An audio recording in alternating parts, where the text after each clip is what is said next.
So this YouTuber is in big trouble. He allegedly tried to unalive a cop.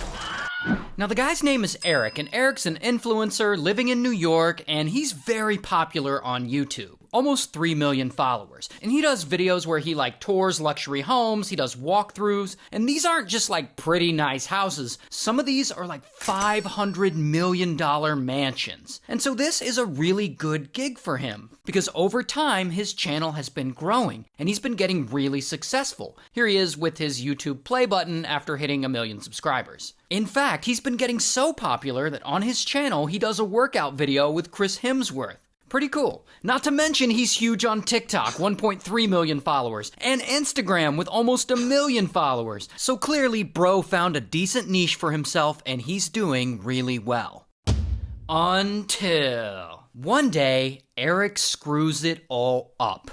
Earlier this year, he puts out a video on YouTube, and in it, he announces that he's been sober from alcohol for several years. 1,444 days sober from alcohol today. And good for him for getting his life together. But then, just a few months later, he apparently falls off the wagon. Because he's driving his Jeep around town one day, and police pull him over. And they find that old Eric is anything but sober. And one news source says he was drunk driving, another news source says he was driving while high on Zaza, so it's likely one of those two things. Regardless, he was allegedly operating a vehicle while intoxicated on something, and so bam, they arrest him.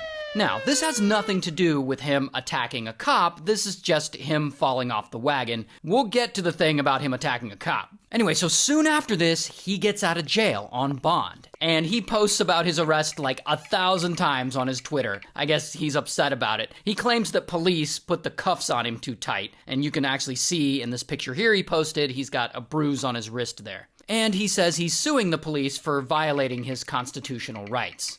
Okay, bro. But then, a few days later, he screws up again. And this time it's much worse. Because he's driving around New Hampshire for some reason, and he's speeding. He's doing around 60 miles an hour in a 35.